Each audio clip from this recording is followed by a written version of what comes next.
समाचार डंपर અને કાર વચ્ચે અકસ્માતમાં કાર ચાલકને સામાન્ય ઈજા સદનસીબે ઘટનામાં કોઈ જાનહાનિ નથી થઈ 150 ફૂટ રિંગ રોડ પર સર્જાયો અકસ્માત ડમ્પરની ટક્કરથી કાર ઘસડાતા દોડધામ થઈ ગઈ હતી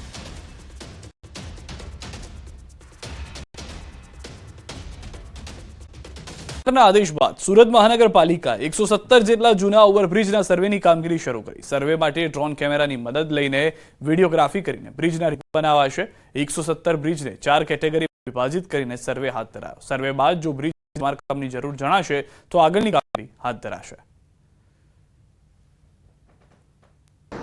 પ્રી મોન્સૂન અને પોસ્ટ મોન્સૂન એમ બે સમયે સુરત શહેરમાં જેટલા પણ બ્રિજો આવેલા છે તેનો સર્વે હાથ ધરવામાં આવેલો એના માટે ટેન્ડર બહાર પાડવામાં આવેલા ટેન્ડર મંજૂર થયા અને 3 કન્સલ્ટન્ટોને એની સર્વેની કામગીરી સોંપવામાં આવી અને સમાચાર પર નજર કરીએ જરૂરિયાતની વસ્તુઓ ખરીદવા માટે બહાર નીકળેલી માનસિક અસ્થિર યુવતી પર થયેલા દુષ્કર્મ કેસમાં પોલીસે મુખ્ય આરોપીની ધરપકડ કરી છે મેઘાણીનગર પોલીસે સાગર પટણીની ધરપકડ કરી ગુનામાં તેની સાથે રહેલા અન્ય આરોપીની શોધખોળ હાથ ધરી છે પોલીસ તપાસમાં સામે આવ્યું કે સાગર પટણી મેઘાણીનગરના એમએલએ ક્વાર્ટર્સમાં રહે છે અને બેરોજગાર હોવાથી વિસ્તારમાં ફરતો હોય છે તેવામાં 12 તારીખે બપોરે તેના મિત્રનું અપહરણ કર્યું વાવરૂ જગ્યાએ દુષ્કર્મ ગુજાર્યું યુવતીએ ઘરે પહોંચી પરિવારને જાણ કરતા તમામ લોકો પોલીસ મથક સુધી પહોંચ્યા જેથી પોલીસે અપહરણ અને બળાત્કારની ગંભીર કલમો હેઠળ ગુનો નોંધી સાગર પટણીની ધરપકડ કરી તેની સાથે રહેલા ગુનાના ફરાર આરોપીની શોધખોળ શરૂ છે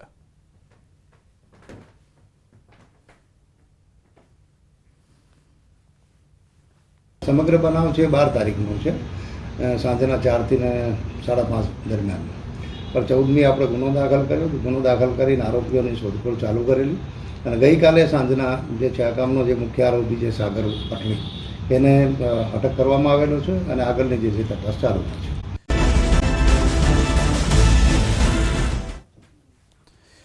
વિરમદ આપનું સ્વાગત છે પંચમહાલથી સમાચાર બોગસ લગ્ન નોંધણીનો મામલો 571 ડોક્યુમેન્ટની ચકાસણી શરૂ કરાઈ છે ટીડીઓની અધ્યક્ષતામાં ચકાસણી શરૂ થઈ ચૂકી છે નાયબ જિલ્લા વિકાસ અધિકારીને સોંપાશે રિપોર્ટ કે જેમાં બોગસ લગ્નને લઈને જે ફરિયાદ કરવામાં આવી હતી તે તપાસ થઈ રહી છે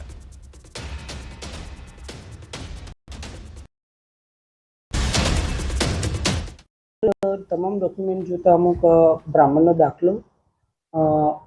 દાખલો નથી મળતો અમુક જગ્યાએ જોઈએ તો ફોટા જે હોય છે એ ક્રોપ કરીને મૂક્યા હોય કોઈ જાતનું પાછળ મંદિર કે એવું કંઈ દેખાતું નહીં ફોટામાં અને સિમ્પલી ફોટા જોવા મળે છે અને બધું કંઈક અલગ સ્ટેટનું લગ્ન જોવા મળે છે મને તેમના ડોક્યુમેન્ટ બી સુપ્રત નથી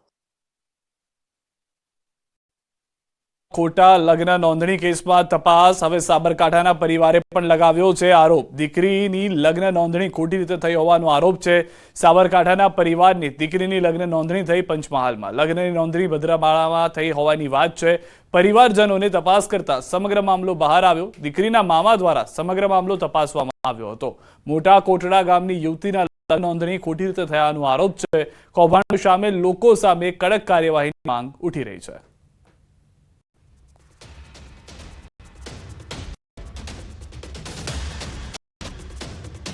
500 કેસ જેટલા બન્યા છે બોગસ તાલુકાનું બદરાલા કઈ ગામ છે તે અગારી આ કેસ બને છે એટલે એના માટે તમે નક્કી કરીને એ લોકોનું ધ્યાન દોરો કે તલાટી સરપંચને જેટલું કરી છે એ લોકોના ઉપર જ સજા કરો સમાચાર સિંહણનો યુવક પર જીવલેણ હુમલો બગીચામાં કામ કરતા યુવક પર હુમલો કર્યો છે કોડીનારના નવા ગામમાં બની છે ઘટના ઇજાગ્રસ્ત યુવકને સારવાર અર્થે ખસેડાયો છે વન વિભાગની ટીમે રેસ્ક્યુ કામગીરી હાથ ધરી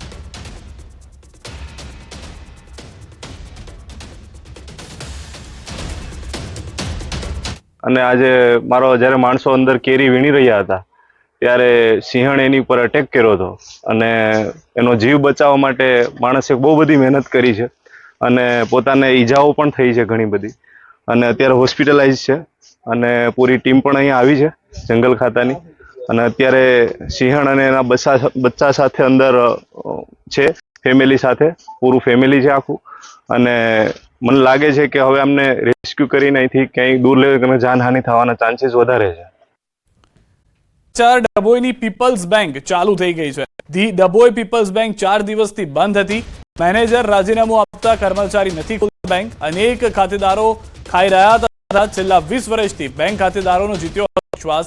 ડભોઈમાં સોની બજારમાં આવેલી છે the Dabhoi people's bank. Bank ખુલતા ખાતેદારોની લાઈન પડવા લાગી.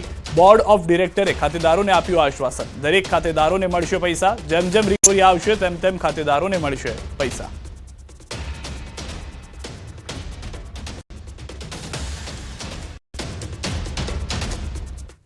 એનું કારણ એક જ હતું કે મેનેજરે રાજીનામું આપી દીધું અને બીજો સ્ટાફ પણ બંધ થઈ ગયો અને એમને બેંક ખોલી નહીં. અમને 2 દિવસ એટલે અમે તાત્કાલિક એક્શન લીધી અને નવા મેનેજરની નિમણૂક કરી છે અને બેંક આજથી રાબેતા મુજબ અમે ચાલુ કરી છે અને જે રિકવરી કરવાની છે એ રિકવરી હવેથી દરેકની લેવડ દેવડ કમ્પ્લીટ કરવામાં આવશે અને કોઈના પૈસા ડૂબે નહીં એની જવાબદારી અમારી છે. વિદ્યાર્થીનીની જાતીય સતામણીનો મામલો. પ્રોફેસર સંજય તેરૈયાને ડિસમિસ કરાયો છે. જાતીય સતામણી સાબિત થતા લેવાયો છે નિર્ણય. વીરબાઈ મહિલા કોલેજમાં બની હતી ઘટના. 2022માં પ્રોફેસર વિરુદ્ધ થઈ હતી ફરિયાદ. તપાસ રિપોર્ટમાં પ્રોફેસર દોષિત જાહેર થયા હોવાની જાણકારી મળી રહી છે.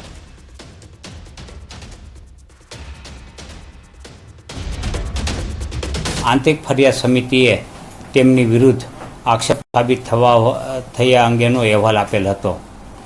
આ અહેવાલને વંચાણે લઈ તેઓને તાત્કાલિક અસરથી સસ્પેન્ડ કરવામાં આવેલ.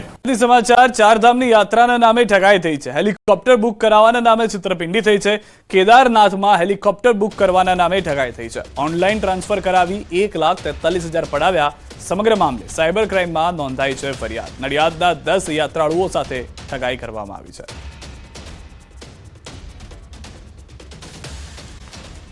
બગસરા પાલિકા સફાઈ કર્મચારીના પગારનો મામલો. સફાઈ કર્મચારીઓએ પાલિકાના વિરોધમાં યોજી રેલી.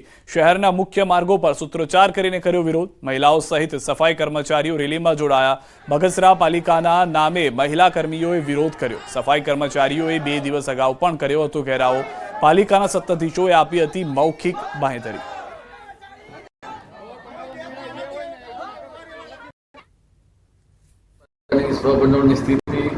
એની આવકના સ્ત્રોત ન હોય એટલે સરકારની જે ખર્ચ છે એ ગ્રાન્ટ ઉપર જ આધારિત છે. તો ગ્રાન્ટનો હુકમ 25 દિવસ પહેલા આવી ગયો છે પણ હજી પૈસા જમા નથી થયા. અમે અનેક વાર મ્યુનિસિપલ ફાઇનાન્સ બોર્ડ, શહેરી વિકાસ વિભાગમાં પણ કીધેલું છે પણ ન્યાય કોઈ કારણોસર પૈસા હજી જમા નથી થયા. જ્યારે પૈસા નગરપાલિકાના ખાતામાં જમા થશે ત્યારે અમે નગરપાલિકા 2 પગાર આપી શકશું. સમાચાર. ભાજપ નગર સેવકનું વિરોધ પ્રદર્શન. વોર્ડ નંબર 10ના નગર સેવક હિતેશ ઉદાણીએ કર્યો વિરોધ. પાયાના પ્રશ્નોને લઈને બોલાવી રામધૂન. સ્થાનિકોને સાથે નગર સેવકનો વિરોધ. સમસ્યાનું સમાધાન નહીં થાય તો ધરણાની ચીમકી. મેયરે સમસ્યાનું સમાધાન લાવવા આપ્યું છે આશ્વાસન.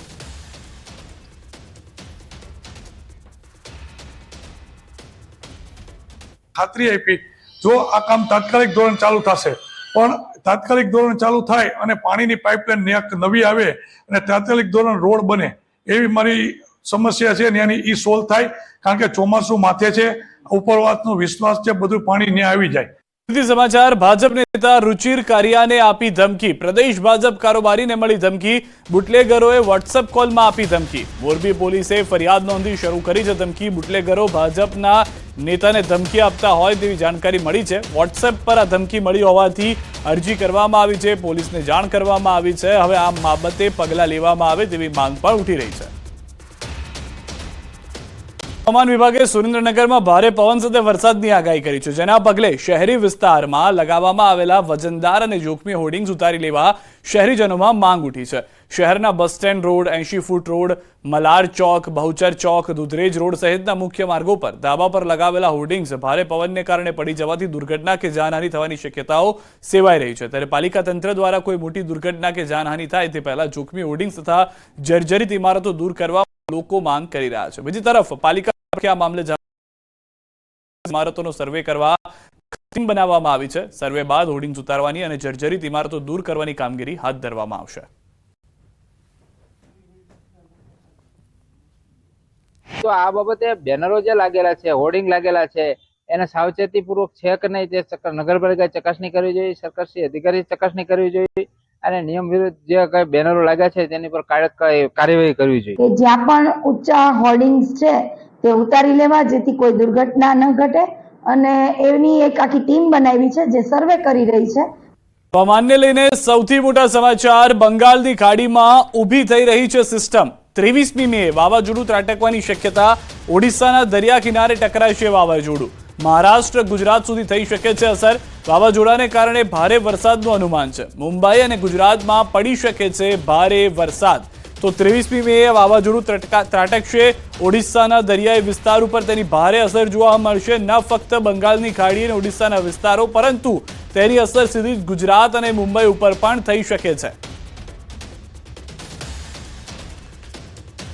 કેવી રીતની પરિસ્થિતિ હશે તે જાણીશું. ન્યૂઝ 18 સંવાદદાતા સંધ્યા અમારી સાથે જોડાયા છે. મેજિક વોલના માધ્યમથી તેઓ સમજાવશે. દરિયામાં મોજા ઊંચા ઉછળશે અને તેની અસર ભારતના વિસ્તારોમાં પણ જોવા મળશે. કારણ કે બંગાળની ખાડીમાં જ્યારે કોઈ પણ વાવાઝોડા બને છે ત્યારે કાં તો મ્યાનમાર તરફ તે ફંટાતું હોય છે, કાં તો પછી પશ્ચિમ બંગાળ તરફ તેની અસર જોવા મળતી હોય છે. પરંતુ અહીંયા આપ જોઈ શકો છો કે વેસ્ટ બંગાળ તરફ આ વાવાઝોડું જઈ રહ્યું છે અને તેની અસર ભારતનો જ્યાં કોસ્ટલ એરિયા છે, એ પછી ઓડિશા, ભુવનેશ્વરનો જે વિસ્તાર છે ત્યાં અને આંધ્રપ્રદેશમાં પણ તેની અસર જોવા મળશે. આપ જોઈ શકો છો સીધું જ અહીંયા ભુવનેશ્વરથી આ તમામ જે આ વિસ્તારો છે કોસ્ટલ એરિયા ઓડિશાના, ત્યાં આ ટકરાઈ રહ્યું છે. અને આનો સમય ફરી એક વખત હું અત્યારે ટાંકીને કહી રહી છું કે આ જે સમય છે તે 24 અને 25 મેનો છે ને આ અંગે હવામાન વિભાગ પણ કહી ચૂક્યું છે. આ સાથે જ હવામાન નિષ્ણાતો પણ કહી ચૂક્યા છે કે ચોમાસા પહેલા વાવાઝોડું આવી રહ્યું છે, આંધી વંટોળ આવશે અને જો આ કોસ્ટલ એરિયા પર ટકરાય છે તો તેની ખોટી અસરો, બુરી અસરો આપણે જોવા મળશે. આ સમય દરમિયાન માછીમારોએ દરિયો ખેડવા માટે ન જવું અને આ સાથે જે પ્રવાસીઓ પણ ફરવા માટે જવાનું વિચારતા હોય એ 2 વખત વિચાર કરી લેજો. કારણ કે આ જે આખા વમણો છે ફક્ત ઓડિશાને અસર કરી નથી રહ્યા, પરંતુ તેઓ અસર કરી રહ્યા છે છત્તીસગઢને પણ અસર કરી રહ્યા છે. આ સાથે ઉત્તર પૂર્વીય ભારતના જે વિસ્તારો છે ત્યાં પણ તેની અસર જોવા મળશે અને તેની અસર રૂપે અહીંયા ગુજરાત તરફ પણ ભેજવાળા પવનો આવશે.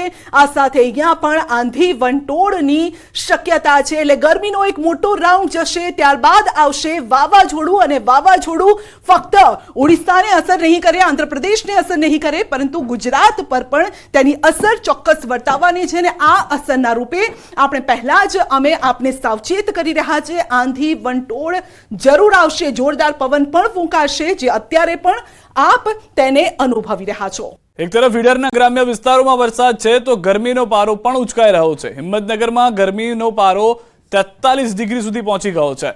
રસ્તાઓ સુમસામ જોવા મળી રહ્યા છે. ઈડરીઓ ગઢ તપતા શહેરમાં અસહ્ય ગરમીના ત્રાહિમામ લોકો જોવા મળ્યા છે.